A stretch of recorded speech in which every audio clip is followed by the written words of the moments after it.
Hello, ladies and gents, and welcome to the podcast. Today, I am joined by Dr. Paul Taylor, a PhD in philosophy from Edinburgh University and a fellow Žižek fanboy.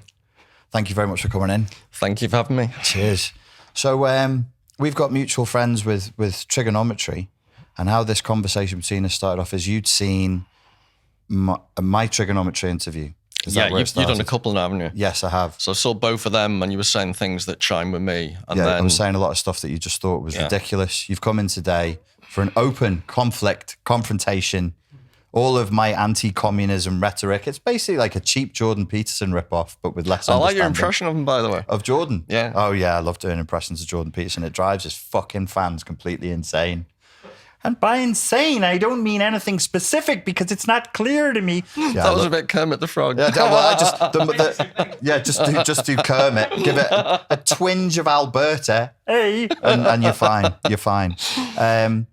So tell me, please, because the podcast so far we've mainly been interviewing people from Liverpool. Can you tell me your background, where you're from? Do you love the city? Why do you love the city? Originally I was born and bred in Liverpool and Walton, and I think I was born, my mum and dad are dead now, but I think I might have been, and this is embarrassing to admit, I might have been born in Birkenhead. But he's a fucking wall lad, Blazzy Scouser. But I've spent my whole life in Liverpool, up to the age of 18, and then I went off to university in Edinburgh. So when you say you're born in Birkenhead, you mean Clatterbridge? It was Arrow Park. Arrow Park. I think. Yeah. Okay. But I think I've pushed it down. I believe in denial. Yeah. So I've pushed it deep Every down. once in a while, the woolly back will come out of you. But your parents are both Scousers. They were, yeah. My dad's Everton Valley, right. And I don't quite remember where my mum came from in Liverpool, but both, from Liverpool. And you grew up in what? Where did you grow up in Liverpool? Walton, South Liverpool. Okay. By Chilwell. Oh, by Chilwell. Okay. Yeah. Okay. Yeah. I used to do. Sounds like Walton, where I had an auntie lived in Walton, but they're slightly different. Walton. Yeah. Because I used to do security for sites that were doing up the schools, and one of them I think was near to Chilwell. So I think I've been past it. Yeah. I've driven past it a number of times. So you grew up there until the age of 18, and then. You went to university? Went to university in Edinburgh, and it was a 4-year degree. In philosophy? Well, it's a long story, but it started off as economics and accountancy, quickly switched to economics and politics. And then... Tell us a little bit of this long story, because I thought it was strange that, you're from Liverpool, born and bred in Liverpool, and then you would go to Edinburgh to just do philosophy. It's possible. Oh, yeah. It's possible, but unusual. So you were actually going to do something a little bit more practical, economics and accounting. Yeah, my father was an accountant and he had his own business, so I didn't have any great love of accountancy, but from speaking to people, it's very, very difficult to build up your own business.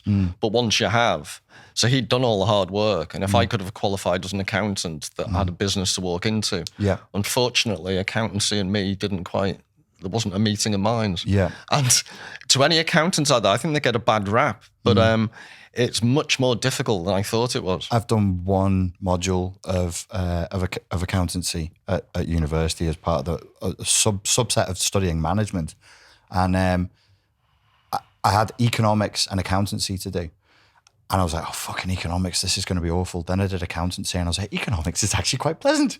I actually got on well with economics when I compared it to accountancy. Is tough. No, it's difficult. I mean, also we can maybe talk about this later on, but the way it worked in my dad's day was whoever did the final professional exams in any given year, the top 25% passed, everyone else failed. Yeah. So there was none of this messing around with standards. Yeah. Only 25%, no matter what, passed. Right. Now that guarantees certain standards. Yes. You start faffing about and everyone gets an A. Well, guess what? The standards aren't the same. Yes. So sorry, that's a quick rush into my judgment about the way the world's going standards-wise. Well, you're saying, generally speaking, in academia, the standards are being... They've gone through the floor, and I can give you specific reasons. But don't you, as a good socialist, believe that we should make by the way, I'm not a everything... socialist. Get out. No. Well, you're not a socialist, but you like Slavoj Žižek. Yeah, because, and this is... Yeah, it's interesting. I treat a lot of philosophy I'm being deliberately absurd. No. Of course. The great love of my life, and I'm evangelical about it, is literature in various forms. Yeah. And I treat philosophy, literature, biblical writings, we maybe talk about that later, not from a religious point of view. I'm not evangelical in the sense I'm going to knock on your door. There's a joke about that, though. What was it? The difference between a Jehovah's Witness and the Church of England. The Church of England knock on your door for a chat about nothing in particular.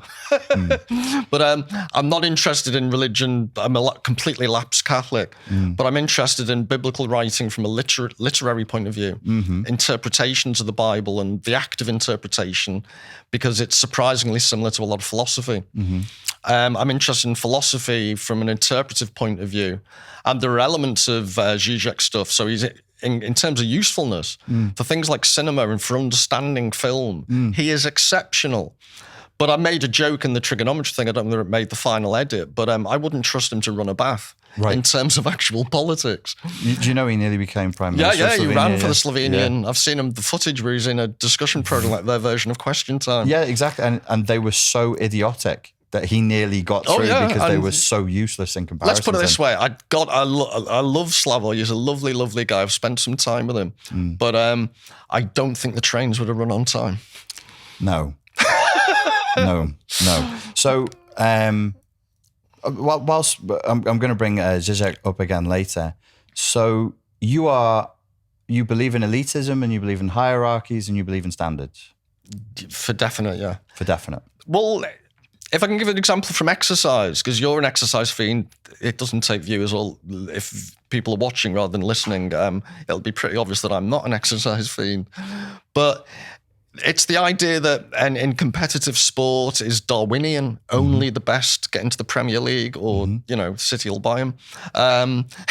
Or they'll be in gyms. You build muscle by ripping muscle, and it's hard work.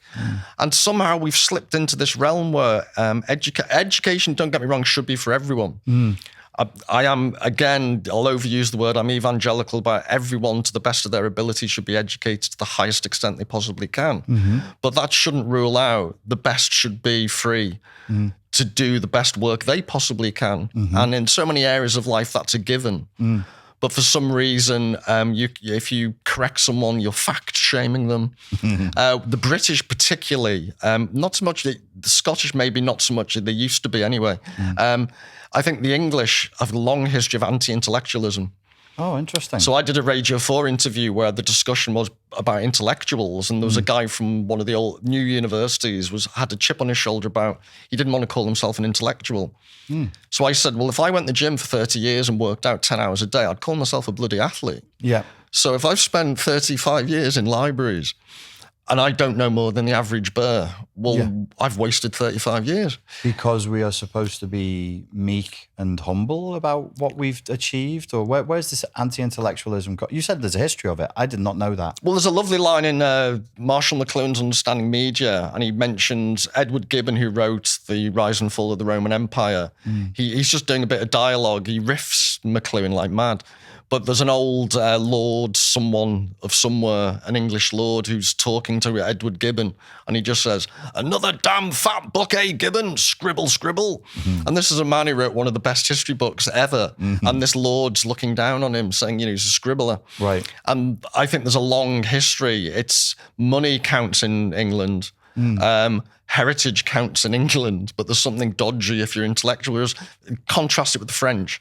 Their philosophers are like rock stars, the way they're treated. Sartre died, and it was like Churchill's funeral in the UK. Interesting. Whereas here, can you imagine Roger Scruton died? I don't think it's a massive turnout for that. No, I didn't find out for 6 months because it just wasn't really. And if reported. you try and name any great English intellectuals, the French produce them. Whether you agree with what they're producing, it's a separate issue. Sure. But I don't think the English don't have a great track record with. I'm struggling. There's been famous philosophers studied in England, like Wittgenstein and people like that, but very few who are, naturally, originally English from birth, who've been great philosophers, unless you can think of many. No, none. Or it goes back to the Scottish Enlightenment, David Hume, people like that. We're in new territory for me because I've never actually taken my brain here. I'd never thought about it. I can think of many examples, especially growing up in Birkenhead and being around Liverpool, of anti-intellectualism. But that was because I was dealing with people who were were thugs who found it intimidating and would want to punch the intellectualism Well, you'd be out of me. there's middle class philistinism of the highest order that might surprise you. I think, I do think it's a hidden. It's not the most important issue in the world. I don't lie awake at night thinking people don't respect me because I read books. But it is something odd about our culture. It could be one of the more important issues in the world, though, could it not? If there is, not just England, but everywhere, a culture of loathing intellectualism and lauding, what's its opposite? What's the opposite of intellectualism? I just call it Philistinism, yeah. Okay. So, and you can say we do have that. People love the Kardashians and reality TV and Oprah and shit. That never bothers me because I think there's a real... I'm someone who's addicted to yum nuts. Have you heard of yum nuts? What? A yum nut. Again, Richard, you need to get with the program or the anti-fitness program. A yum nut is the bastard love child of a yum yum and a donut. And seriously, what the fuck is going on? Where's it from? Marks and Spencer's. It sounds like some disgusting American. No, I feel really terrible having said that because my wife picks them up from. She's like my drug dealer. She picks them up. Okay, but you said it's like a cross between a yum yum and no, a donut. it is. That's why it's called a yum nut. Well, hang on a second. I know what the fuck a donut is, but what is he like? I'm not going to know what's a yum yum. It's like a yum yum's layered, almost like phyllo pastry. Oh, this sounds dangerous. I love phyllo pastry. Well, I've never done hard drugs, but the best way I can describe it, if there's any hardcore cocaine addicts out there, for pastry, it is the cocaine. It's the fentanyl of pastry. The yum yum. The yum nut. Oh, the yum nut. The yum yum is the cocaine of pastry. Where's James Morton's Yum Yums, cinnamon yum yum? Why have I never heard of a yum yum? No, they're yum yums. They're not yum nuts. Yeah, but I've never heard of a yum nut, yum or a yum nut. Don't write you nuts. Jesus Christ, you get all kinds of porn. And you can be. I warn you, you might get some odd stuff coming up depending on what you search for. So, okay, and is a yum yum is a standard English pastry that I just have never come across? Yeah, when you go down the vegan aisle, turn a right and follow all the fat people. Okay, and I will find. And there's Krispy Kremes that are like behind locked doors now because of diabetes. Yeah. Okay. The NHS will probably visit my home immediately after this interview. Yeah. We need to have a word with you. We need to check your arteries. So you love yum nuts, and how does this justify the great evil that is the Kardashians and the love of the Kardashians? Right. Because there is a place. My point. Thank you for bringing me back to reality. I was just distracted, like Homer Simpson. There is a place for philistinism. There is a place for garbage. Yeah. My problem is the anti-intellectualism I've encountered has been primarily at universities. Yeah. And at places like the BBC. Okay. So the BBC, I would argue, why I've completely lost all faith with it is it should be doing difficult, challenging intellectual stuff and leaving philistinistic pap for the commercial stations because its remit is to inform and educate. It doesn't. It tries to compete with the Philistines. So as you observe the BBC as an entity, are you seeing it deteriorate? Do you think it was more intellectual in another time? Yes, I over the years, because like I said, over the years, I've done quite a lot of Radio 4, Radio 3 interviews. The first thing I'd observe is I've been down to Broadcasting House, and I think I was on the Moral Maze once, and I made the point, they're asking about elites, and I made the point that I thought the BBC was more incestuous than Norwich in the 1500s. Even if it's diversity of skin colour and things like that. The public school boy ethos, the private school, which I don't necessarily have an issue with, but it is like, I've never dealt with people from a cult, but I'm guessing it is very similar to being at Broadcasting House. And this, I've done Radio 4, but it was in Bristol. So Broadcasting House is the London one. Yeah. And I did a lot of interviews in the Manchester section as well. The Manchester one. So what you're saying is in more recent years, like in the last 15, 20 years, you've seen a cult-like atmosphere grow in the BBC. It's always been a cult, but my point would be it was a cult that had a mission to inform and educate. And it's now a cult who, I gave this example on the trigonometry interview, but it's one of the things that set me off into talking to people like you was it's personal, not aggrandizement, but for personal health reasons, because I've sincerely worried about having a brain aneurysm watching the telly. We'll maybe talk about psychology later on, but I'm a great believer in catharsis. Get this stuff out. So you wanted to come here for free therapy, I see. You've got me. But Fiona Bruce, I'll never forget, I'm repeating myself if anyone watches the trigonometry thing, but it's a discussion, and I don't want to get into all the politics of the trans stuff, but they had Robert Winston, who's arguably the country's, at least at one point, the most eminent biologist in the country.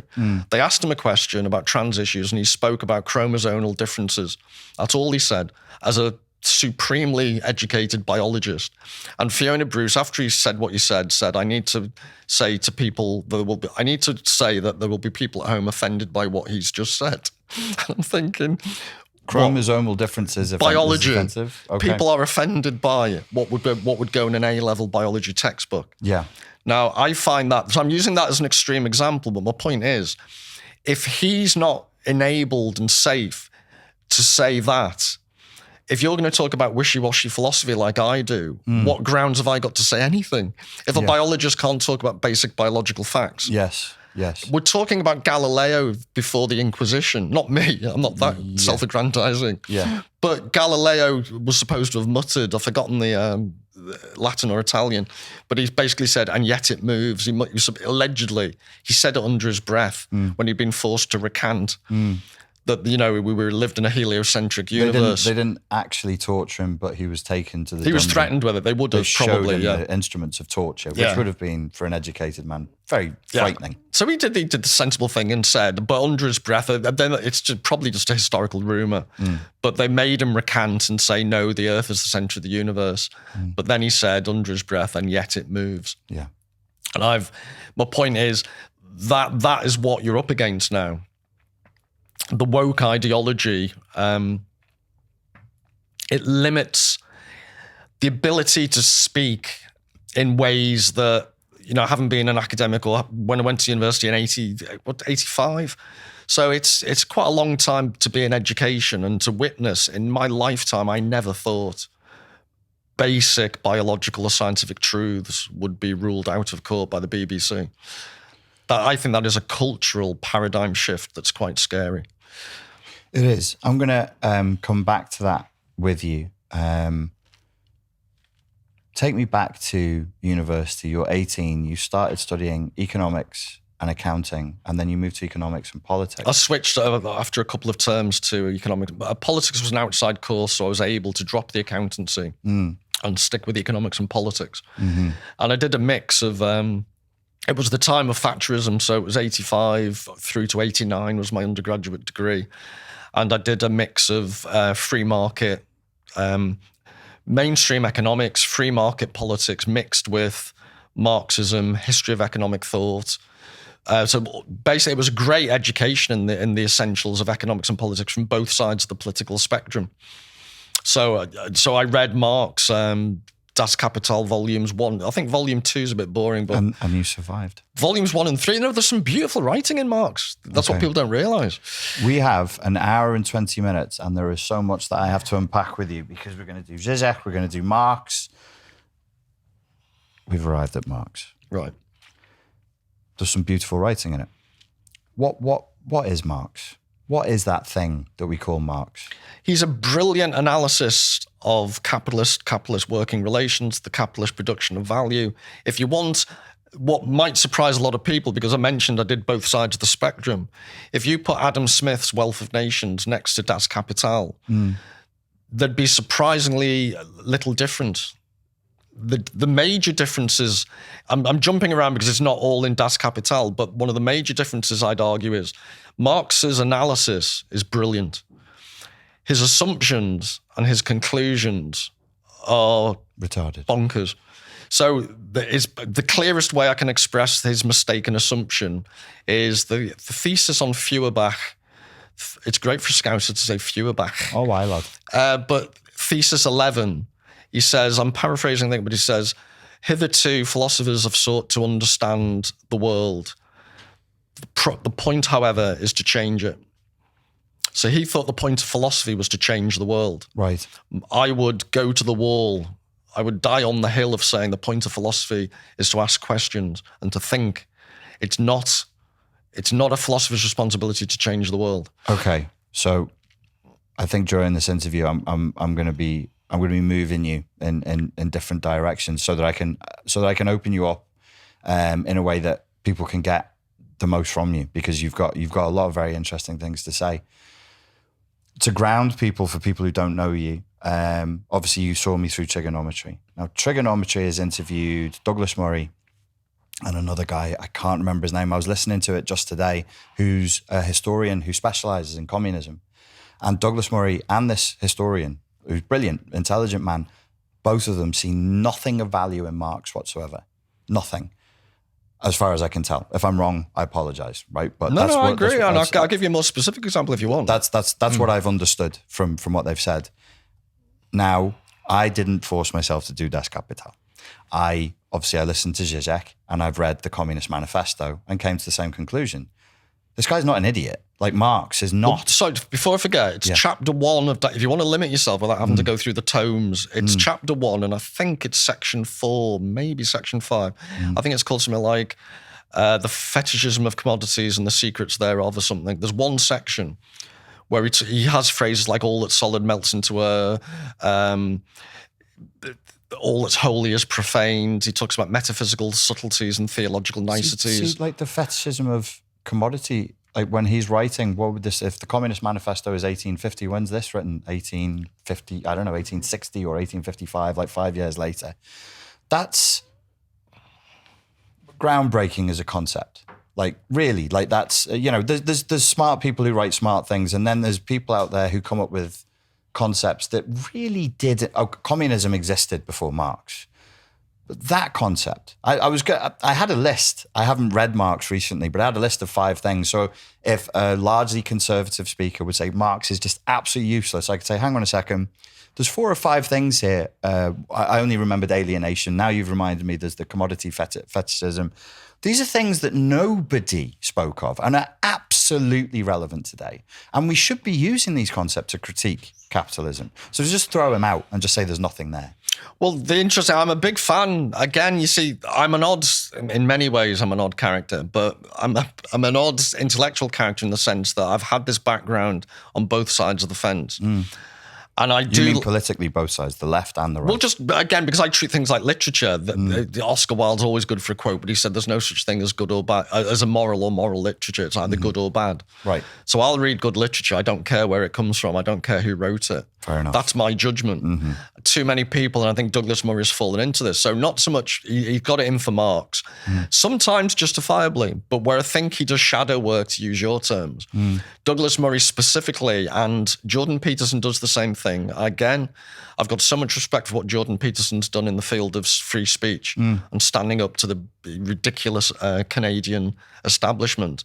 But Douglas Murray, Jordan Peterson, they've had a go at Foucault. And if you watch, there's someone online, as they always do, has filleted out the times they've spoken about people like Derrida and Foucault. Yeah. And there's hatred. Yeah. And they despise them. And I sent you some stuff, and I'd advise viewers or listeners, one of the things you can check out, if you've heard the name Foucault and you think, oh, big bogey man, he's the emblem of postmodernism.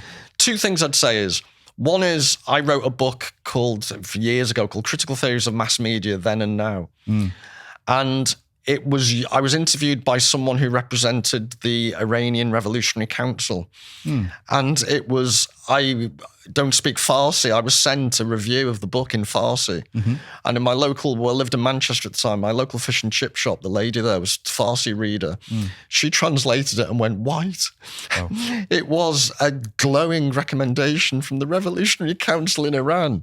And my point would be, can I be held responsible for how Iranians have perceived? Yeah. I think they liked it because I'm criticizing Western media. Right.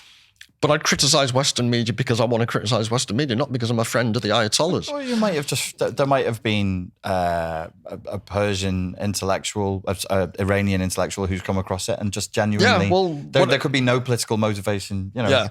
But if there's ever a future revolution, the Ayatollahs kick off again, there'll be people waving my book potentially, which I think and you'll is great. be called in by MI5 then. What have you told them? But if people like whatever, if you're curious about Foucault, I'll just give you one little test you can do at home. There's an online article called Las Meninas, and it's a painting by... was that Portuguese, Las Meninas? Is it Velázquez? Is he Spanish or Portuguese? Velázquez sounds Spanish, but Las Meninas means the girls. Ladies in Waiting, it's translated as. I think it's Spanish. And it's at El Museo del Prado. It's at the Prado Museum. Mm-hmm. But it's a beautiful painting. It's a classic painting, and it's just slightly odd. I won't bore listeners, but basically it's someone... it's a painting of someone painting. And there's various people in the room with him. And there's a door in the background with someone looking through the door, and there's a mirror. And in the mirror, you can see... The people, there's two people the painter is painting, and they're in the position of you, the viewer of the painting. Okay. So there's all these, and it's all about eye lines, it's all about perspectives, it's all about the creation of the subject. Mm-hmm.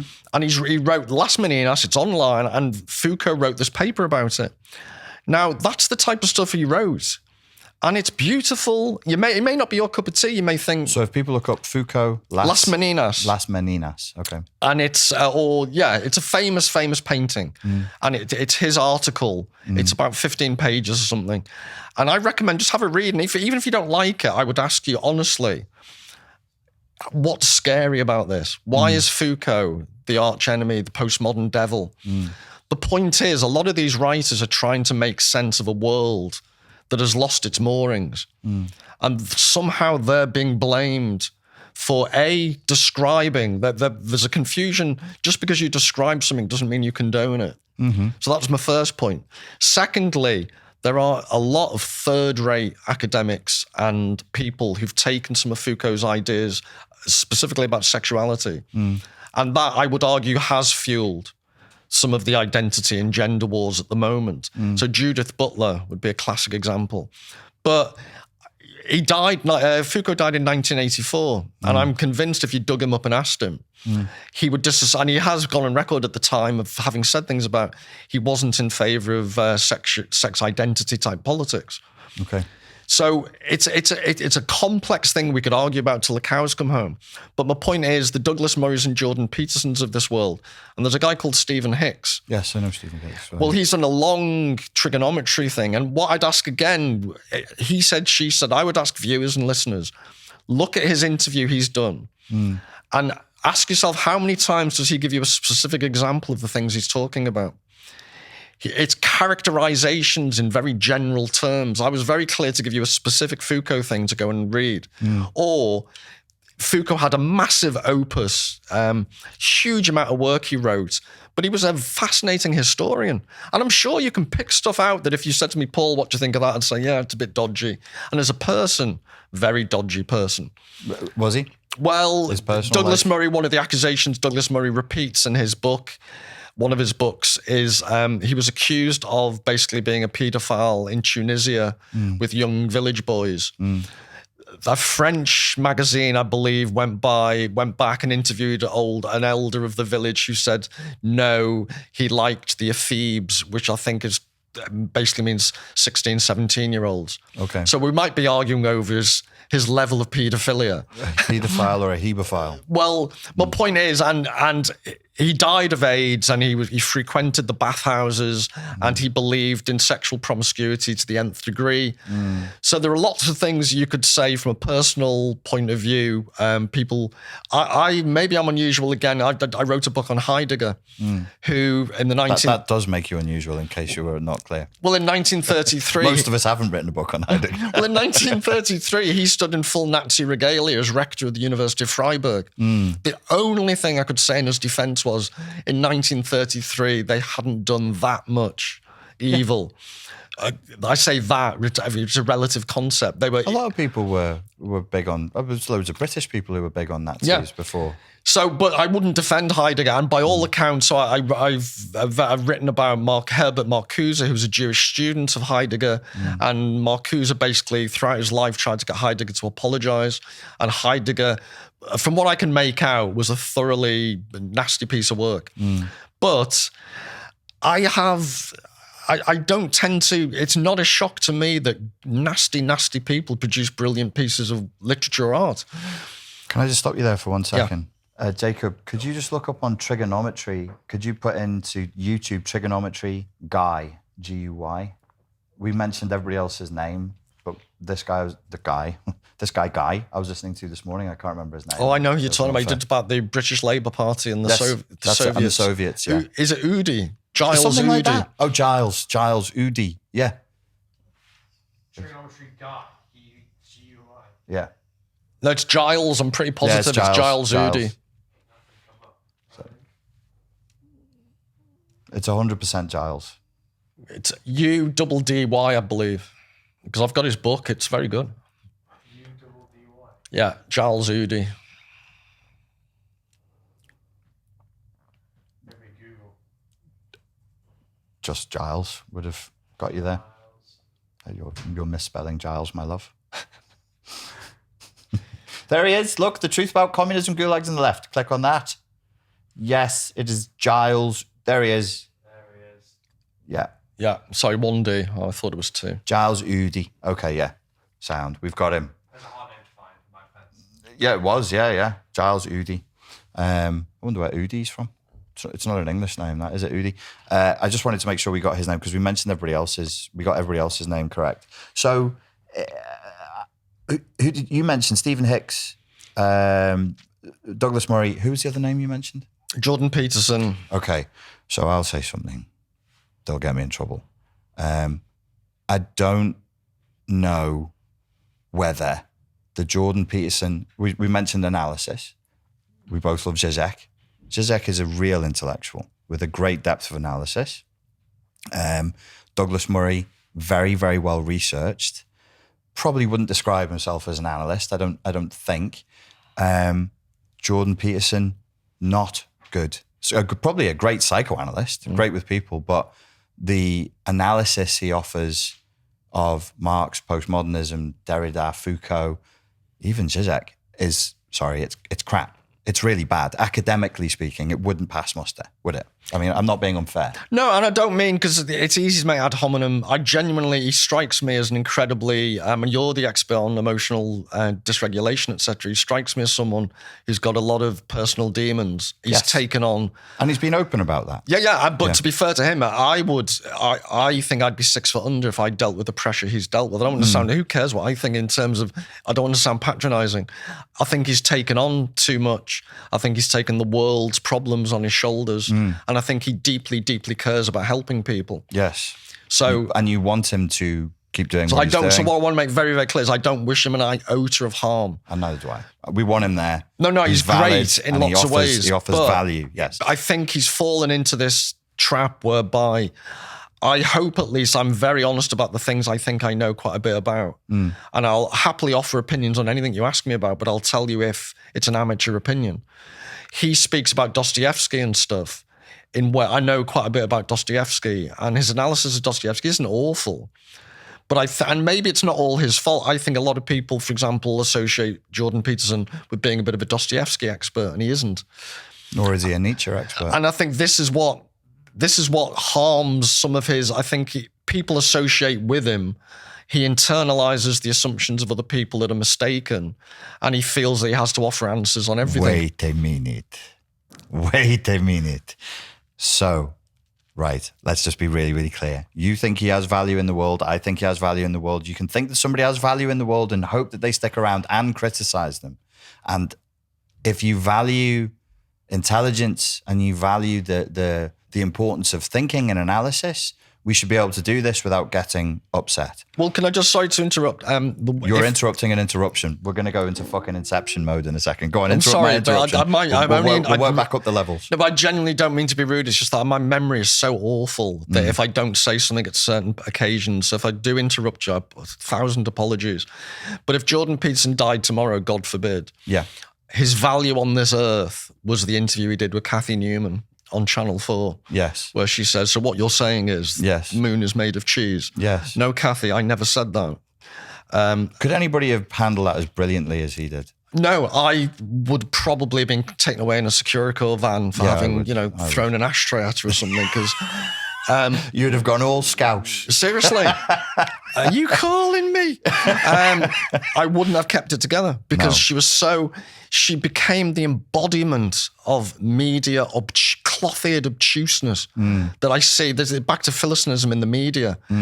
There's a self-anointed, self-appointed expertise amongst journalists, and they have no awareness that they're viewed by the public worse than estate agents. And yet somehow they think, because they interview very, very clever people, they're somehow almost higher than them. So Emily Maitlis interviewed potentially, someone suffering from generations of inbreeding and got the better of him and seems to think she's Einstein's niece. Right. It's like, Emily, you're not. Yeah. I don't want to break this to you. Yeah. But she's in an environment where everyone tells her she's wonderful. Yes. I don't know about you. I know a bit about your background from your audiobook available online. Did you I listen? did. Oh, okay. And no offense, but it really helped me sleep. Lad. Fuck it, I just got burned. No. What I meant by that was I'd listened to all of it, but you've got a very sonorous voice. I do, yes. Which is brilliant. I did radio. My sister, I said, one of my first radio interviews, I said to my big sister, whose opinion I deludedly, like a little puppy, always seek validation from. And I was really enthusiastic. It was one of my first big interviews. And I said, how did it sound? And her exact words were, like a Mardy Ringo Starr. So I am under no illusions. My voice is rebarbative and annoying. You have a depth and tonality that I can only dream of. So thank you, darling. Thank you. So you would not get me to read an audio book. No, I was the thing that I wanted to do when I was a kid was I wanted to be an actor. Yeah, and that was beaten out of me. And then I got qualified as a hypnotherapist. So there's a lot of like voice training to induce hypnotic trance. Now that audiobook you've listened to, I don't really drink that much anymore and I don't party. The night before I did the first 6 chapters, I went out with my sister. One of her friends in California launched a range of psychedelic gummies, which is now legal. And we tried the merchandise. The night before, I was tripping balls, downing tequila shots, then bringing myself back up with this, that, and the other thing. And then 10 o'clock the next morning, I reported for duty at the studio to find it was a Christian Bible reading studio, surrounded by crosses, different versions of the Bible, these lovely American people. Good morning. Would you like a coffee? I was like, oh God, I need an exorcist. And then we began recording and it was Chapter 1, the fight of my life. And I was like, how do I bring myself out of the Leonard Cohen range of like, I was down here with the croaking. God, it was painful. And I was like, I'll remember this. I sweated my way through it. But I'm glad that... seriously. It sounded nice. It really does sound very good. Thank you. That's very kind. I will now bring us up the levels of inception. So my point of view with Jordan Peterson, when it comes to psychology, as a public speaker on psychology, I think he's probably the best alive today. Yeah. When it comes to, and especially on the subject of personality and IQ. These are his fields of specialization. You can't touch him. Brilliant. Offers value, hand over fist. Really has saved lives, genuinely. I know that people get very evangelical about him and it's a little bit annoying because they exaggerate it, but he really has. You said, and you said it quickly. I liked it. You slipped it in there. He's internalized, what did you say? He's internalized the opinions of others. Other people's assumptions. Other people's assumptions. So I had a nastier way of saying it. After the Slavoj Žižek debate, I was like, I'm getting the Wikipedia entry level analysis of things here and less than that. Less than the Wikipedia entry. It felt to me like he hadn't looked up who Slavoj Žižek was. Because at one point he says, well, you're a very strange Marxist. And I was like, who the fuck do you think Žižek is? Do you think he's going to turn up with a little commie hat on, with a picture of Stalin and a pierced septum or something? He's not watched a documentary or an interview with him. Then I got his version of postmodernism, which apparently is exactly the same as social constructionism, Marxism. Stephen Hicks's, let's put everything together in a big bundle. Yes. And blame it for the world's ills. So that was going to be my follow-up thing, which would piss off Jordan Peterson fans and Stephen Hicks fans. Stephen Hicks has an audiobook online about Nazism. He has audiobooks online on Stalinism. I love the trigonometry interview. how do I say this without sounding snobby? I like it because I'm not an intellectual and I'm self-aware enough to know I'm getting the A level. Our A levels are, what do they call them in America, an A level? Well, they don't really do it because they have a high school. Okay. They do like multiple choice exit tests like LSATs and GSATs. And so whatever you would get at high school that you would teach a 17, 18-year-old, it's at that level. And it's fine. It's solid, but it's not deep. And even I'm not a historian, I'm not a philosopher, and I know with Stephen Hicks stuff, I'm like, this lacks some nuance. This is definitely lacking. But even in nuance. References. Yeah. So if you're going to slag off, there's one, sorry to give such a specific example, but I'm arguing that we need to get more specific sometimes. Helen Pluckrose and James Lindsay wrote a book called Cynical Theories. Yes. So I combed through it, and to be fair to them, it's mostly about the way in which gender issues have been hijacked by, woke extremists. And there is stuff in... especially people like Judith Butler, who I know next to nothing about gender theory. So you might as well be talking to a drunk guy at a bus stop. But Helen Pluckrose, she actually, is it Pluckrose or Pluckrose? Pluckrose. Pluckrose. She mentions Derrida and makes a quite sneering comment that she's talking about how you can attribute blame for a lot of the things that are going on in society and how they can be tracked back to theorists. And she said Derrida, and then she has a throwaway comment along, to the extent that he can be understood at all. Now, I think that's an important point. I am not a Derrida fan. I am going back and trying to read Derrida because as an active academic, I tried to read him, failed miserably. But there are enough people whose opinion I respect who've said, no, Paul, you're too thick. You need to go back and try again. Okay. He doesn't, but then, for example, I remember reading The Spirit of Marxism, and unless my memory's faulty, it's a book that Derrida wrote, and I think it's based upon one of the lectures he gave at somewhere like UCLA in America, and it's on page, unless my memory's faulty, page 70, he says words to the effect of, now I will begin to address the question. Right. And I'm thinking, Jacques, for the love of God. It's taken 70 pages as an intro. Yeah. So he doesn't, I struggle with him, maybe for stylistic reasons. He's also immensely difficult. But the idea that the scarcely literate graduates have read a load of Derrida and then torn through the cultural establishment and are ruining people's lives is just laughable. Yeah. They definitely haven't read Derrida. And if they have read him, they definitely haven't understood him. And even if they have understood him, there's precious little in Derrida that you could use for nefarious purposes. Right. It's fascinating stuff. It's all about intertextuality and levels of difference and all this type of stuff, which for someone who like me who's interested in textual analysis is brilliant. But Foucault is a lot more accessible. And Foucault was a mad, fascinating historian. And you can treat him just as a historian. And there are many books you can read by Foucault. He tends to start off, his books with like a scene-setting thing. So in Discipline and Punish, there's an horrific description. He was the regicide, the guy, I think he tried to kill Louis the 14th or 15th. Yes. In the 1750s, his execution. Yes. Tell them. I couldn't teach that now at university because you don't imagine the trigger warnings. Oh, yeah. This is a guy, you chip in with bits, but before he's pulled apart by Shire horses, he's had bits soldered out of him with a blacksmith's iron. Oh, no, it was worse. They slit his, don't turn this off for a minute, if you don't like torture. In order to, they always punish regicides harshly, don't they? And this guy was probably a schizophrenic, and he'd stabbed unsuccessfully the king 6 or 7 times with a small knife. He said before they began, the day will be a hard one for me. Oh, it was. They pulled him by his wrists and ankles, stretched him out. They slit his biceps and his quads and poured molten lead into them.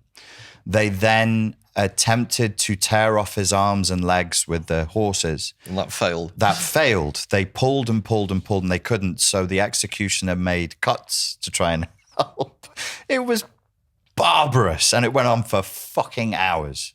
Hours and hours. Sorry, this whole subject of execution and like execution by ordeal, it fascinates me because of it's all rooted in, well, it's the psychology of it's all rooted in fear. So, sorry, carry on. No, so if he starts a book like that, people tend to read Madness of Civilization, which is a shortened version of a much longer book, which was, I think it was called The History of Madness. And if you're interested in history, I always loved it at school. You could read tome after tome after tome, and they've published relatively recently, Foucault, he did a lot of lectures that they transcribed. So they tended to be the basis for his later books, and there's some fascinating detail in those. And towards the end of his life, he became obsessed with the classics, classical learning. He called it care of the self, and they had this concept of going back to the ancient Greeks. So you could argue he's responsible for certain things, but you don't get much more traditionalist than the bloody ancient Greeks. Right. And this is what he was espousing just before he died. Yeah. So the idea that he's somehow guilty for a generation of students who don't read, don't understand what they have read, and somehow you can blame this, whether you like him or not, massively erudite, brilliant writer. I just find it, and I think this is the Douglas Murray. Have you ever watched? You're not interested in sport, but there's a 606 is a football phone-in. Okay. And there's two, Robbie Savage and Chris Sutton are very funny. And they have this catchphrase, "You're better than that." And I feel like just if I could speak to Douglas Murray, you're better than that, Douglas. You're a good thinker. You've got integrity. I've seen him debate politicians, and it's so obvious he's the gentleman in the room. Yes. And he's got moral fibre, and the politician is a snake oil salesman. Yes. So I love that about Douglas Murray. And he's always incredibly rational. You know his assumptions, you know his analysis, you know his conclusions, and they always fit together nicely. On postmodernism, he's let himself down. He's got this, you would call it shadow work. He's projecting onto all the ills of the world onto postmodern thinkers who I would argue are trying to, A, they're irrelevant in terms of actual power. Yeah. B, they're trying to describe the mess that actually started with modernism. Yes. That we've never resolved. Yes. It's like, that quote from Mao when they said, "What do you think of the French Revolution?" He said, "It's too early to tell." Right. I honestly think that's what we are still dealing with, modernism. What's modernism versus postmodernism? Well, I would just try and define postmodernism as being defined. A catchy definition is everything's about context. Okay. Which I think, and I would defend that. People get all anxious because they say, "Well, that's moral relativism." Well, no. It's saying that it's apples and oranges. It's saying that sometimes things can't be compared because they're radically different. And if there is a truth, people's truths are relative because everyone's perspective. And it doesn't mean that you don't go across a bridge and you're hoping this is... I'd just like to get a certificate when I cross a bridge now that the engineering student who built it was educated before 1990. Right. They didn't get woke engineering. Well, because there's now alternative ways of knowing, and mathematics is racist and science is colonialism.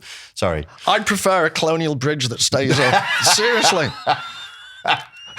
Give me that colonial bridge that works. Yeah, that's where my ethical stance begins and ends. I want to get across a bridge safely. So, sorry, you had the easy version of postmodernism is it's all context. It's all context. Modernism, it's the artistic movement. If you think of, I've got an interest in poetry, but T.S. Eliot, Dali, the whole movement, Picasso, all these artists, Duchamp, who are doing almost anti-art because they're basically saying art's come to some... And artists, people, listeners, viewers may not be that interested in art, but what's interesting about art in this context, artists tend to see social change before anyone else. So what they were saying was, if you think of Andy Warhol... You mean like Hitler? Well... Speaking of great artists. Well, Andy Warhol... Well, isn't that the irony? And if you didn't see the social change, you can make the social change. But if Hitler had been a better artist, we would have been saved. Probably, yeah. Isn't that one of the sad things in life? If he wasn't, a shit artist. Yeah, one step up from Rolf Harris as an artist, he would have not. No, seriously, I get the impression if he'd been able to be a classical painter, he would have left us all alone. Yeah, but he had all that pent up resentment, uncaffected rage. If he could have daubed a few decent, But knowing you're a bit crap at drawing a building, and because I've seen a few of them, they're pretty. I'm not a great connoisseur of art, but I find them quite frightening. Maybe Yeah. it's because I know what he went you on do, to do. yeah, it's difficult. But it's skeletal. Everything is psychopathic. In my humble opinion, I'm not trying to play like the armchair psychologist here. There isn't much humanity in his artwork. It's very cold. Just look up Hitler's artwork if you fancy it. It's very cold, isn't it? Well, anyway, so modernism's about this problem dealing with, you've done videos I've seen on it about the concept of modernity, alienation, basically. How, and I call it the 3 A's, I think, if I can ever remember them, but it's authenticity, alienation. What would be the third one? Authenticity, alienation, there's another one. But the idea that how do you, if you're alienated by modernity's complexity and the fragmentation that comes with modernity. So Heidegger gives a great example. It's a dark example, but hey, it's Heidegger. He's talking about, and if anyone watching or listening has had loved ones who've died, I think one of the most alienating aspects of modern society I've ever experienced is a crematorium. Because I'm lapsed Catholic, but most of the services I've been to have been Catholic services. So it's high church, very symbolic. There's a coffin there, beautifully done. If there's one thing Catholicism does well, it's symbolism and imagery. So on a slight sidetrack, when John Paul II died, I thought it was fascinating because all the world leaders have to go to St. Peter's Square because you have to be there. And there was a little pine box in the middle of this physical, huge space. The simplest, no adornment whatsoever, except a little crucifix on it. And all the world leaders had to look at a pine box knowing that's what they were going to end up in. I thought the visuality of all of that, the starkness of the box and the splendor of St. Peter's Square. I think John Paul II was a brilliant, brilliant mind. But anyway, where was I going with this? This is the concept of alienation and the crematorium.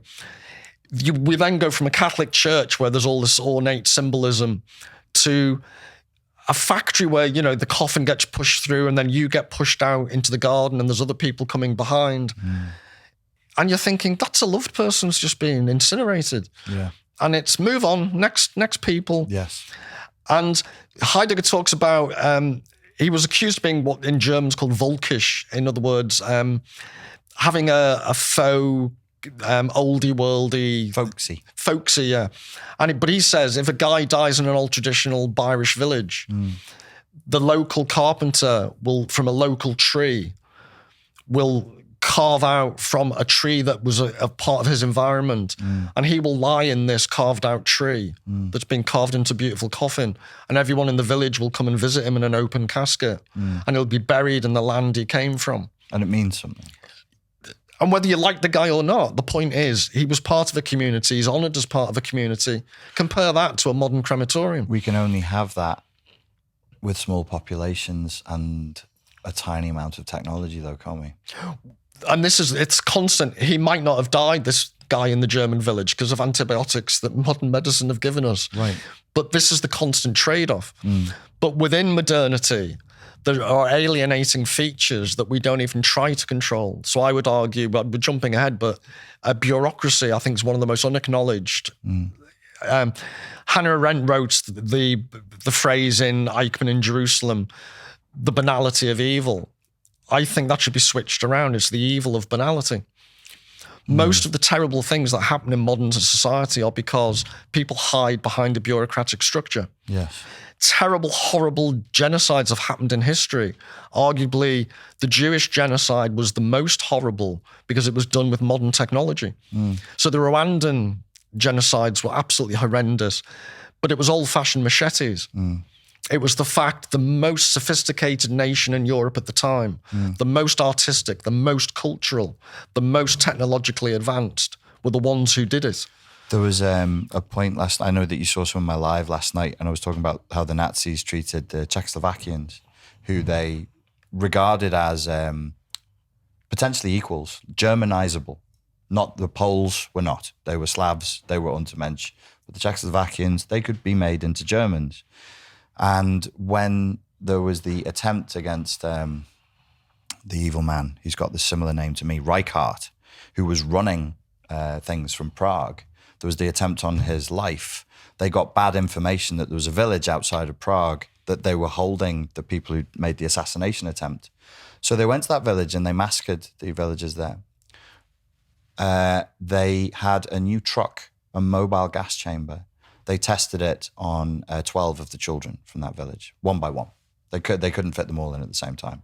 One by fucking one they did this. And you think, we always get used to, we can get used to the Nazis, and you can see Schindler's List and you can think concentration camp and you can think people being but there's always a new level of horror that you find. I mean, But can I give you a slightly... Go on. There's a flip side. I'll do the Žižek. Well, what if it is...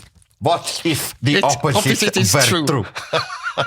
We're gonna have a Žižek off eventually in this interview. You'd win. Yeah. But I just find the governor... I'm sorry, it's a dark moment that we're talking about. Yeah. But the opposite of that is the Reichsbahn, the German train system of the time. They had an internal accounting system.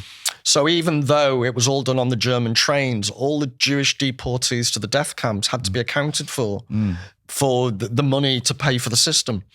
And children under 11 travelled for free to the death camps. Now that to me... I don't know why I'm laughing. But how dark does that get? Well, just that sentence, children under 11 travel for free. Yay! Oh, thanks. But you see, I thought you were bad guys. No, but do you get what I'm saying? It's the way in which that's the bureaucratic mindset. Yes. You can be sending people to a death camp, or you can be didn't sending... know they were charging Jews to travel to their death camps. Well, they actually did. They took money off. As far as possible, they got Jews to pay for their own travel. Wow. Is my understanding. But what I'm talking about is the internal accounting system. So they'd have to say to the Third Reich, we need money to keep the railway system going. Yes. So that was predicated upon how many people they were shifting. Yes. So how many wagons do you need? Yes. It's wartime. Everything has to be justified. Yes. Yeah. So they had their own accounting system. And that was part of the logic. Well, if we're going to do this, my point is, it's very early on in a bureaucratic process, you forget the essence of what you're doing. Yes. It didn't matter. It became very early on. It's not about people. It's about the process. Yes. And that's what I'm talking about. It's the alienating aspect of modern bureaucratic processes that allow otherwise good people to hide behind a structure and make excuses for. Yeah. There's another sort of a Žižekian inversion there, which is the people are hiding behind the structure, but the structure sort of demands that of them in a sense. It demands they are not intentionally hiding, they are unintentionally absorbed. The thing with Germany at that time, I looked it up the other day, there was 80 million people. It was big. It was a big country, a big, powerful country. How fucking expensive must it have been to organize all that and to fight multiple battles on multiple fronts with the finest weaponry and machinery that money could afford at that time. And basically they just stole huge amounts of money and gold. They stole a huge amount of gold. There were gold heists performed by the Nazis to fund all that. And yet they are German, and so they must account for every fucking thing. Meanwhile, they're massacring all the accountants, all the Jewish accountants. They're killing them at the same time as they're struggling with the bureaucracy and the accountancy that they have to do.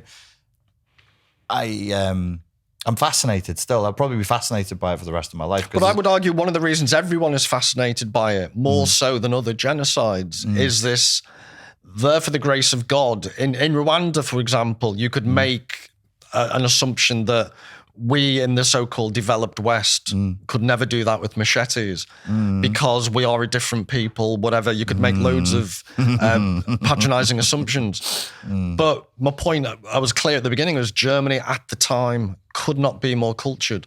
They were the best of Europe. In terms of philosophy and culture. And there's horrible everything. stories of camp commandants, you don't know whether it's apocryphal, but using Mozart to drown out the sounds of the screams of people in the camps. Yeah. Or at least there is documented evidence of camp commandants going back to their families and listening to Mozart after a hard day killing people. So even if it's only apocryphally true, even if it's, sometimes there's more truth in fiction. There's more truth in fantasy than in reality. So I think it was depicted in Schindler's List, something like that, playing classical, beautiful classical German music, undoubtedly beautiful, classical German music. I even at one point I was so obsessed with it, I found out what books the soldiers were reading. When you would kill a German soldier, what books were they likely to have on them? And some of these books they were reading were fantastic. They were beautiful, beautifully written books. These were not stupid people in a rage, just a brutal rage. This was a real ideological infection, a broad-scale ideological infection. But to bring it back to modernism, what could be more modern in the most evil aspect than that event, than that piece of human history? That's incredibly modern. But that's my point about, it's a very long-winded way of saying, you ask modernism versus postmodernism. Postmodernism is just yet another manifestation of intellectuals trying to come to terms with. So after the Second World War, the existentialism was a response. You know, Sartre, Camus, all these people thinking, how do we make sense of what's just happened? And my argument would be, they didn't come up with answers. The postmodernists are still banging on the same drum of how do we make sense? So Adorno famously said, after Auschwitz, no poetry is possible. Yeah. So how do you still write poetry? How do you still interpret poetry? How do you still know that that's where your technology took you? How do you come back from that? So I think postmodernists are trying to understand that. And one of my favorite examples of postmodernists, maybe the most accessible for people listening or watching, is Jean Baudrillard, the French. And he gets mistaken. I've heard MA students say, oh, he's a postmodernist. He was like an Old Testament prophet. He wrote a great travel log. If anyone's spent your time in America, where I have, and you've been, it's he went to California, and this is supposed to be a postmodern, vaguely wokey French intellectual. He called California, he said it was a form of mental AIDS. He said, a form of mental AIDS? Mental AIDS, because he hated the Californian health culture. He saw joggers going up and down Venice Beach and said they were lymphatically self-flagellating. And he sat there at a bar, you know, with a Gauloise and a brandy, as only a French bloke could. And he was scathing about America and modern technological culture. And he hated The Matrix as well, didn't he, when it came out? But he's a fascinating, and the point is, he writes like literature. He doesn't write like a philosopher. He writes very esoterically and elusively.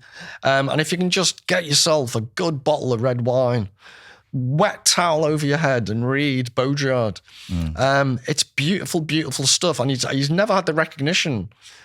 And I think a lot of what he's describing or did describe, it's still relevant. It's the emptiness. It's the hyper-real and more real than the real itself. His concept of hyperreality is beautiful. Yeah. And we are disappearing into the thing that and he's go to describing. an Irish theme bar and tell me it doesn't exist. Right.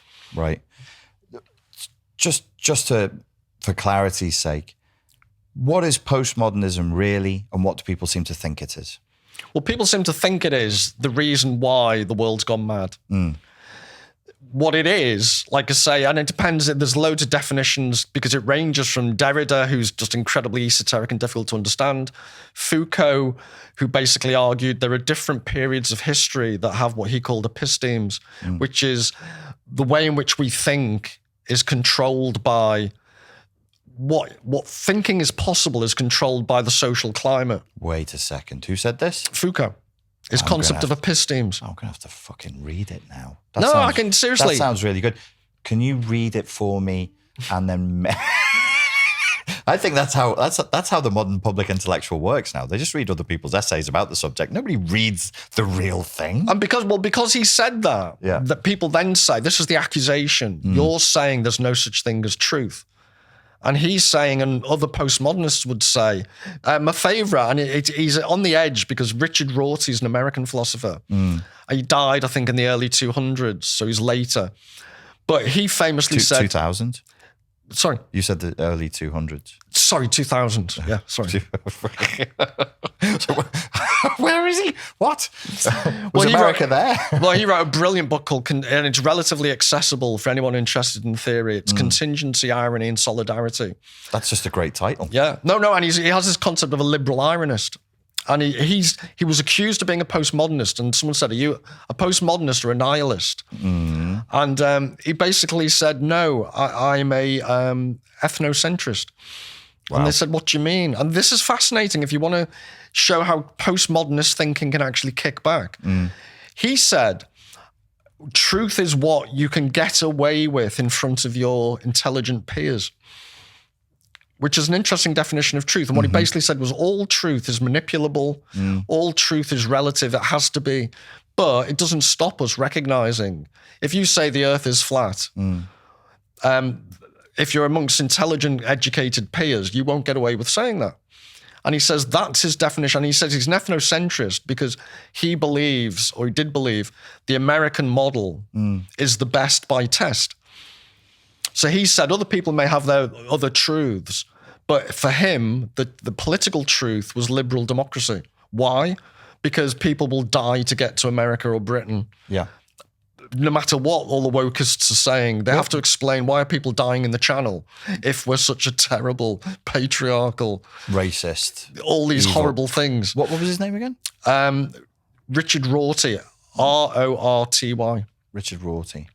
I'm gonna have to read that as well. No, and he's on YouTube. He's got a great deep accessible. voice as well. He's like the Barry White of philosophy. Seriously. When we had our first informal chat on Skype, you said there's a philosopher that said something like there's reality, but reality isn't truth, or that truth is distinct from reality. I'm trying to remember. Or did I just take that from the conversation that we had? No, I think the point is it's not that truth doesn't exist, but truth has to be historically specific, which is another reason why the cancel culture of changing history is nonsense. Okay. And ironically, this is where I think the Douglas Murrays of this world, but it's a performative contradiction. I've seen Douglas Murray's got a brilliant channel, Uncancelled History. And they have an expert, there's Andrew Roberts talks about Churchill. Okay. And their defense, or Roberts' defense of Churchill, is you can't judge Churchill by today's standards. I agree with him. Okay. But isn't that relativist? Very. Well, but Douglas Murray would be the first person to have a go at Foucault for being a moral relativist.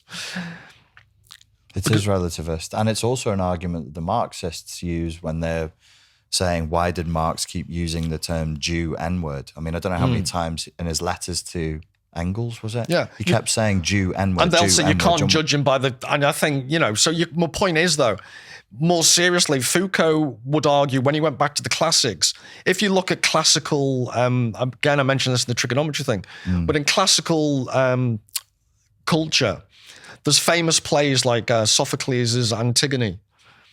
And that's a story about a woman. The king, her brother, has a fight against a tyrant and he loses and he gets killed. And his body is outside the city walls. And the rules of Greek culture at the time were the nearest relative has to bury someone. Okay. Or it's a massive loss of face for the family. Right. The tyrant says anyone who buries him will suffer the death penalty. I'm forbidding it. She goes out and buries him anyway. So she's subjected to the death penalty. And the whole point all the way through the play is arbitrary despotic rule versus loyalty to your family. You're right. And loyalty to custom. But the point is, from a Western perspective of the 21st century, I would suggest most of us would struggle. It's an alien concept to us. The importance of burying someone in a particular way would be worth dying for. Yeah. Now, does that mean that Antigone's truth is nonsense? Or does it mean you can't expect to fully understand a woman living in ancient Greece compared to someone living now? Because of epistemes, did you call them? Yeah. Epistemes, the idea that knowledge and how we can think is structured by our cultural environment. I really like that because I've been trying to verbalize it for such a long time whenever history comes up. I don't like the way we do history. We go, oh, well, they were thinking this fake psychology role. They must have been thinking, we have no fucking clue. We have no idea how the ancient Egyptians took their religion. And we don't really know how the Greeks took their religion either. We think we do, and we act like we do, but we can't. We can't know it. But before I forget, one of the funny things about when I started learning about your work, before I ever knew of your work, I used to joke. Thank you for calling it my work. No, for example... Not just a bunch of YouTube videos I banged out. Well, I have work, ladies and gentlemen. No, for years before I knew your stuff, I swear to God, I had this concept I wanted to practice what I would call Spartan therapy. Oh, okay. But it involved, because I live in the Welsh Hills, Yeah. it would involve getting a load of rich businessmen, stripping them to their underwear, leaving them on a hillside in January at night time. And basically a few would get hypothermia. The ones who survived, I'd take on the next part of the training course. And it would involve me shouting at them and beating them with sticks. I understand this is dangerously close to the S&M market. But my point was, that's how the old-fashioned Spartans would have done it. And then I came across, you'd use the phrase Spartan life coaching. But again, if you look at the Spartans, lots of ways, the way the Spartans trained and the way the Spartans lived their lives to modern sensibilities is horrific. Oh, it's horrendous, But who, at the Battle of Thermopylae, who stopped Western culture being dominated by the Persians? Who protected Western democracy with their lives? The 300 at Thermopylae. So, and this is it's one of the hidden things about Western culture. When you need someone to do a job like that, dirty work has to be done. But we pretend we won't acknowledge it. And if it hadn't been for the Spartans, how might our history have worked out? And it's happened again and again. There's been Spartans of various forms over the years, hasn't there? I mean, that's the original special forces concept. Is these are pretty much brainwashed, traumatized men who are very good at doing one thing, which is slaughtering the enemy. And that's fantastic because you need it. And there's always been iterations of that again and again throughout history. So it makes sense. It's not very nice. It's not very politically correct. Like the kinds of things that they were doing is not kind and empathic. But I think Žižek will call it the obscene underside of any civilized society. Yes, and I do want to get around to Žižek. There was one thing I wanted to say when it comes to postmodernism, and I see, broadly speaking, like the conservative criticism is that psychoanalysts and postmodernists and Marxists all get together and then they just plot the downfall of the world. And I think they can't. I've been at academic conferences and they can't agree to where they're going to eat at night. The idea that they're, taking over the world, I find hilarious. Well, so there's a couple of things there. One is when it comes to psychoanalytic theory and psychology in general, plus postmodernism. I came across postmodernism because I chose to study feminism as an elective in my final year at university. I just did 10 weeks. It was a module. And I loved it.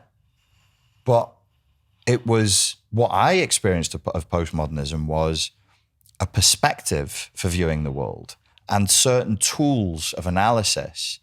Well, I was being forced to do psychology as a science, and it was very thou shalt not. And there was a lot of finger wagging from history of dead white men who said this is the way things are. A lot of it, which was bollocks. I mean, my psychology experience was rats in mazes. If we can't see it, we can't measure it, we're not discussing it. No psychoanalysis, no dreams, no therapy, all nonsense. And this gave me a tool to fight back with. It like feminism. It was reactive. It was a protest. It was a rebellion. And it seemed to be useful. Similarly, psychoanalysis and psychoanalytic theory gives us a perspective on the world. It's a tool. It's a perspective. It doesn't belong in your bank. It doesn't belong in the fucking army. It doesn't belong in a hospital.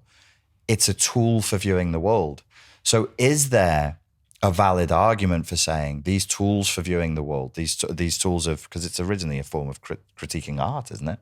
So if they do break out into other spaces, then there is a danger for them. There's a place where psychology shouldn't go. There's a place where postmodernism shouldn't go. Is that fair? Yeah, and ironically, I think, I'm jumping around a bit, but I think one of the reasons this has happened over the last 20 odd years, it coincides, if you ask me, with A, social media, but B, the universities, they were often denigrated as ivory towers.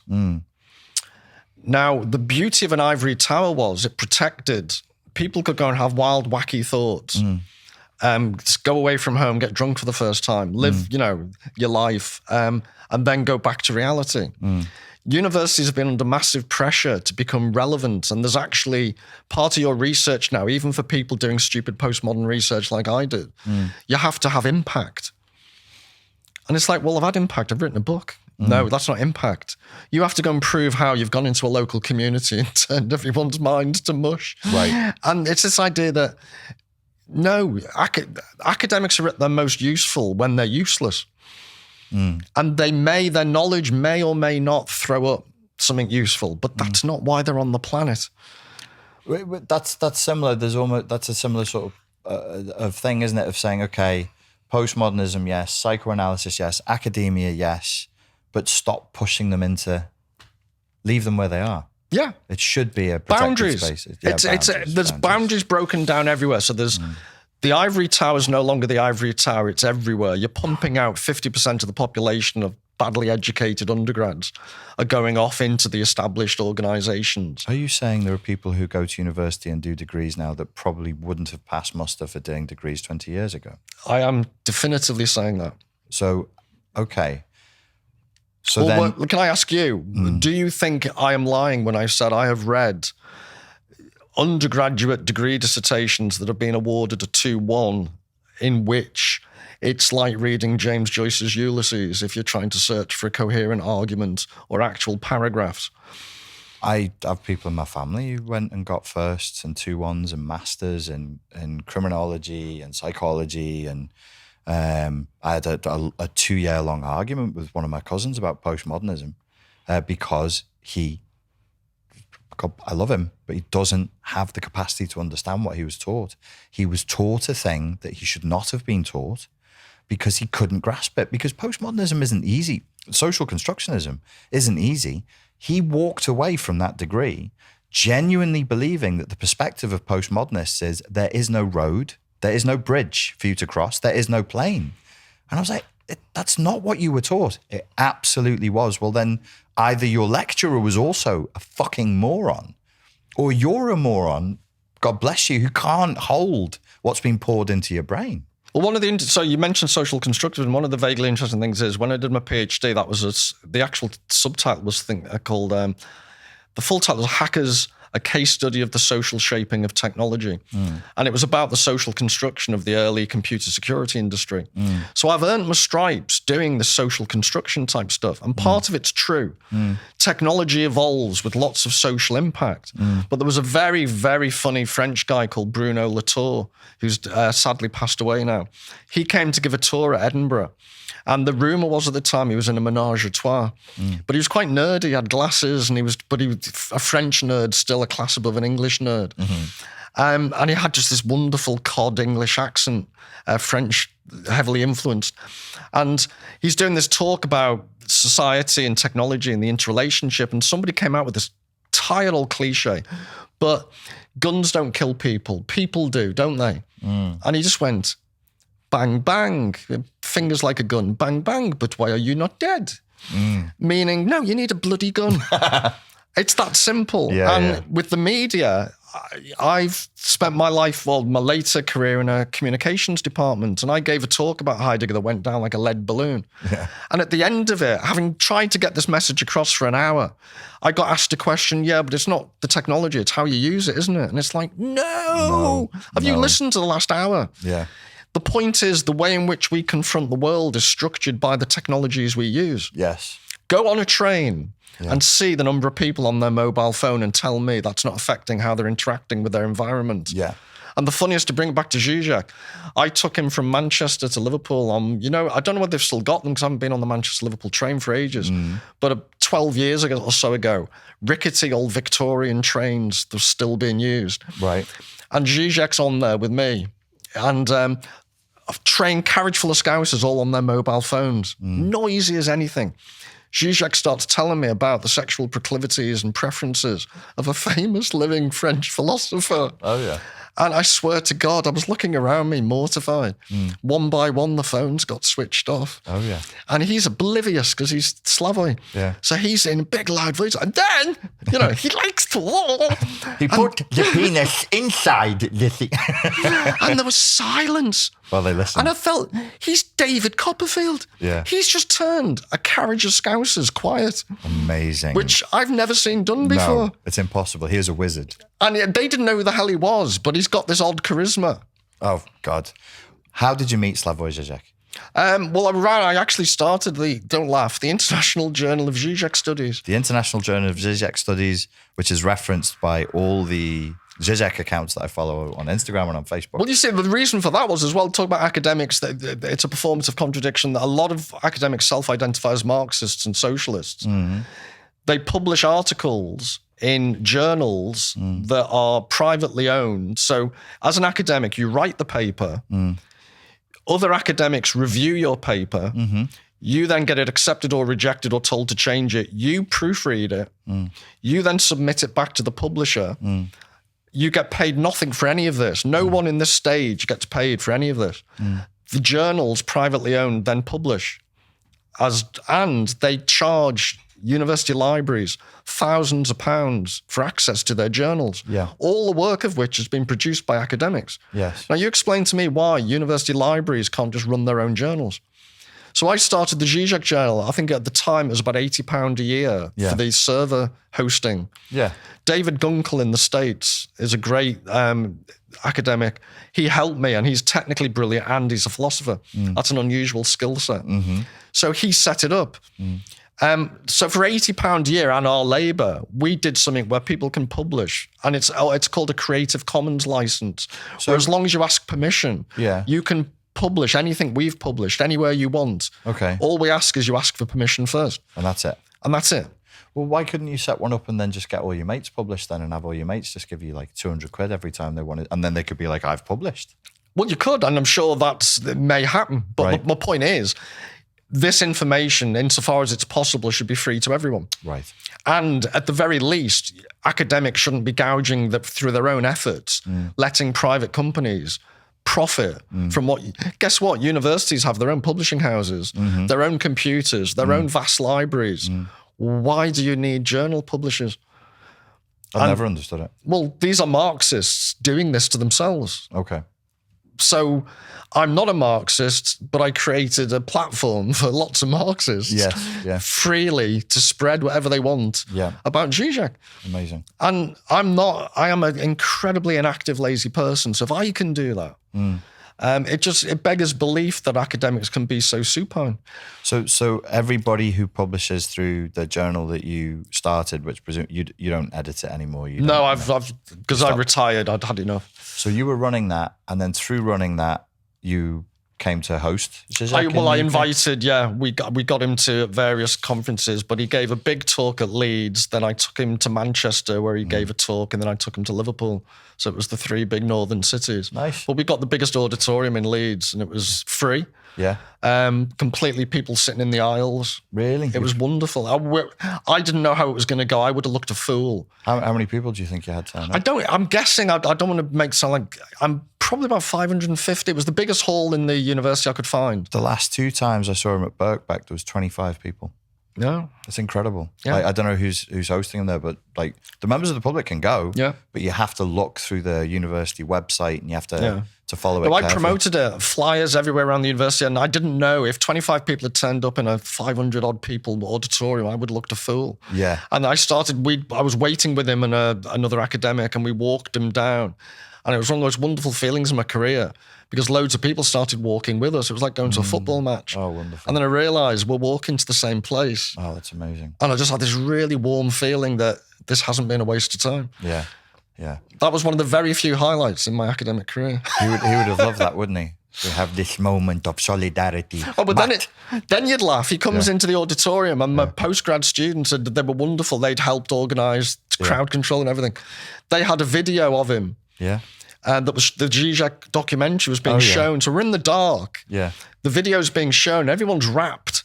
We walked in, and they put the lights on, and everyone starts moaning. Oh, we're watching Žižek here. And then seriously, so I spontaneously laughed, and then got a bit Mardy and Scouse and said, "He's bloody here." We've got the real thing here. But hyper reality. There was this weird moment where they were complaining because the real Žižek had just walked in. Because they wanted to see the end of the documentary. That's like his joke about the Jews joking about the Holocaust, and God comes along and says, this is all a bit too strong. You shouldn't be joking about this. I said, fuck off. You weren't even there.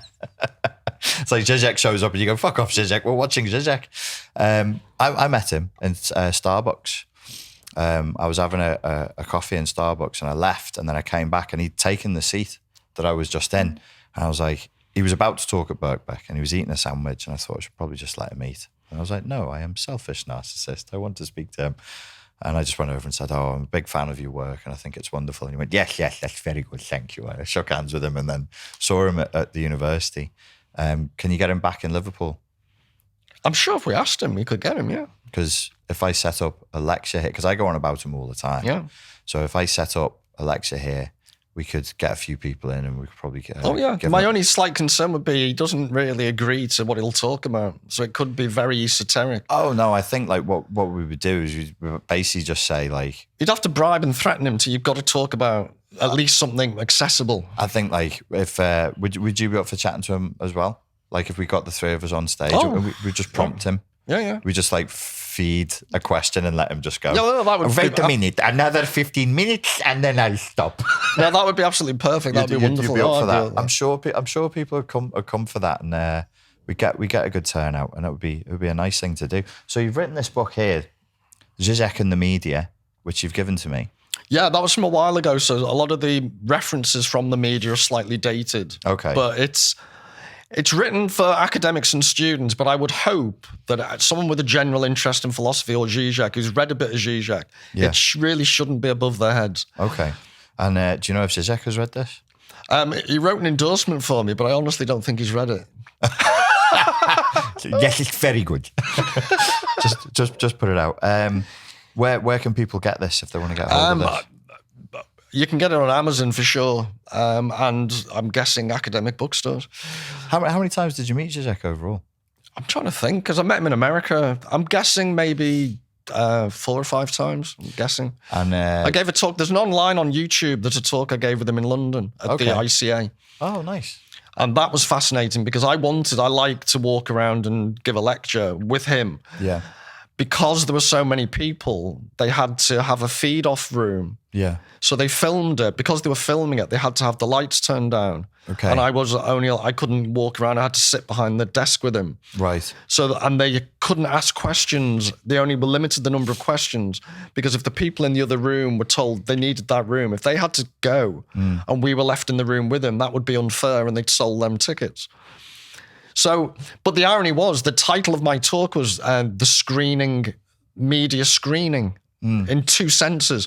The media literally show things, but the media also screen how we see things. Yes. And here's me not being able to have an interaction with Žižek. Yeah. Because the way they're filming it is negatively affecting the interpersonal reactions in the room. So the media was screening you even as you were talking about the media screening. Yeah, and it was just, again, the hyper-real. The hyper-real. So when your trigonometry interview comes out soon, either tonight or sometime. I'm guessing, tonight or Sunday. Sometime this week. When you saw the trigonometry interview with me, you couldn't have agreed with everything that I said. There must be something that I said. We've got to have we've agreed on everything for like nearly 2 hours. There's got to be something. Maybe, I can't remember all the specifics of the trigonometry now because my brain's like mush, but the one you did last night, for example, I think you mentioned the distinction in the red and the blue pill, and you were talking about fantasy. This is where it all links back to postmodern thinking, etc. Maybe, because I get confused on which is the red pill and which is the blue pill. The idea that is the red pill the one where, because I couldn't stand the Matrix, but is that the one where you're supposed to see everything in absolute honesty? Yes. According to postmodernism, or the postmodern toolkit would say, no, you can see through ideology, but you're still left with various interpretations of the truth. Yeah. So I think the postmodern perspective would be, there may be a blue pill that deceives you, but the red pill doesn't give you 100% 20/20 vision. Right. Because everyone will then have their ideologically... At Žižek's point, you can never fully escape ideology. Well, okay, I'm not defending the Matrix, but when they red pill in the Matrix, one of the first jobs that Neo has, he wakes up in his pod, he has no eyebrows and no, he's never used his body before, he's in a lot of pain. He goes to the tin can with all of the rebels. They're flying around to avoid the machines, and they're eating protein porridge in there. And one of the very fucking first things they do is plug him back in. That's how he's a hero in the Matrix. It's an amazing sleight of hand in a way, how horrifying the Matrix story is, because he does nothing that we see on screen. Everything that we see on screen that's him winning is a computer game. It's back. He wakes up only to be told, you're now going to go straight back into the simulation. Well, do you also know the visual pun at the beginning? There's a hollowed out book where Neo keeps his software thing. Right. I'm very technical, aren't I? Thing. His thing. And that's a hollowed out copy of Baudrillard's Simulations and Simulacra. Right. And I think one of the reasons Baudrillard didn't like the film is it's a hollowed out version of his philosophy. Okay. So that's the one true aspect of the whole film. Yes. Is the hollowed out version of Baudrillard's book. I believe he particularly took offense to the red and blue pill dichotomy. Or Yeah, whether which is asleep or why I'm awake. also... Right. It's too much. Well, it's useful as a heuristic, but my point is it's not... There is a third option. Yeah, I want a third pill. Yeah, that's basically what it is. And It's Yeah. a small disagreement, but it's potentially significant. But no, I think one of the reasons I don't disagree with you a lot is another time we've got to talk about higher education specifically. Oh, I'll get cancelled. Fucking hell. No, but the idea... I'm ferocious with that stuff. The thing about that we haven't had a chance to fully talk about is just the way in which reading and taking responsibility, and a lot of your viewers and listeners will be really into physical fitness and stuff. And the ancient Greeks, to them, this idea about different conceptions of truth, they would never, ever have understood physical fitness being divorced from intellectual fitness. Right. And I think we live in a culture where it's perfectly normal to go to a gym endless hours a week, but people do not read. And when I say read, I do not mean on a Kindle, on an iPad or on a phone. I mean going into a room with a good light source, complete silence, and reading a book for more than an hour. Why is that important? Because it's a different type. I think in psychology you'd call it flow. Okay. And this is a bit I'm just making up shamelessly. You may. But if you're reading, I personally, I have an iPad. Woohoo! I don't have a mobile phone because I think they are the tools of Beelzebub. But I do have an iPad because certain things it's very useful for. Chess programs, the daily newspaper is much more efficient because it changes during the day. Yeah. So I will use an iPad. I was using email before most people had ever heard of it. Yeah. I am not anti-technology. But I do think I'm in a privileged position. I can pick and choose the technology I use. Yes. And most people can if they wanted to. Yes. But they seem unable to.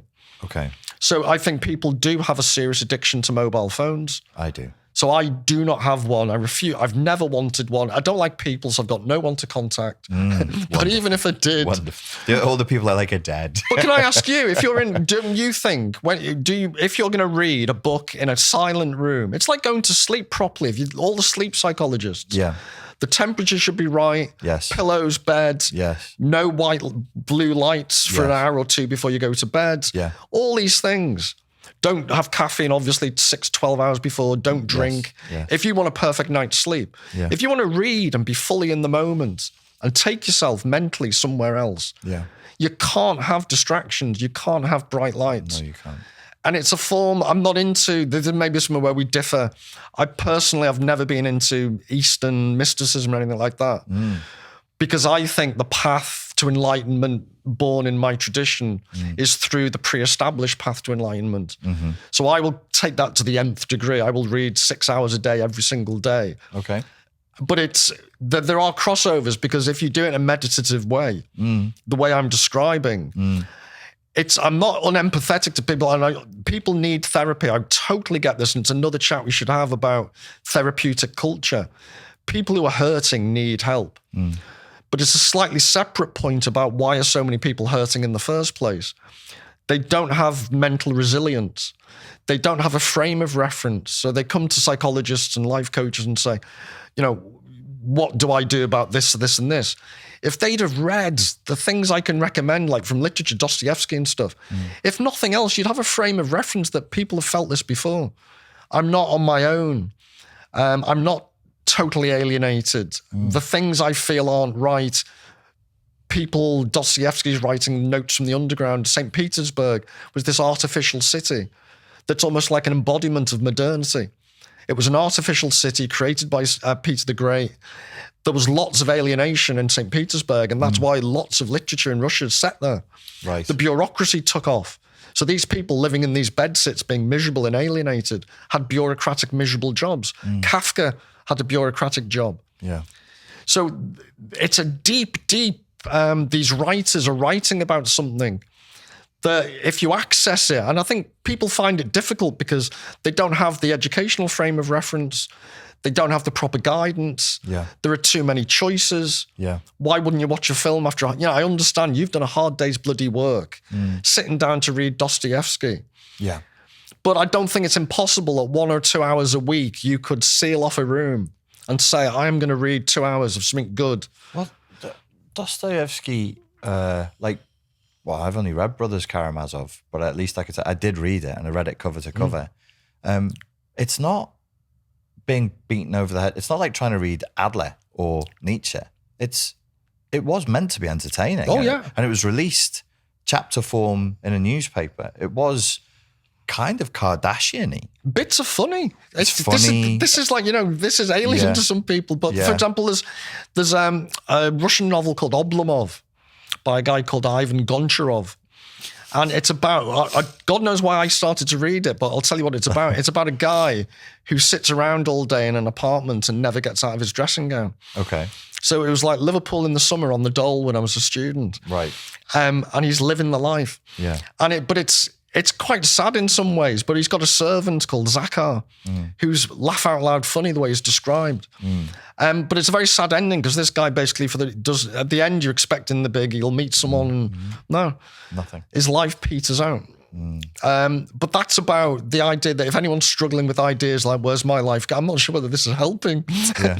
But the point is, at least you've got a frame of reference to know that all of this has been experienced before. There's a point here that I think people should really grasp. You started by talking about physical strength, like the Greeks would train you in the gymnasium.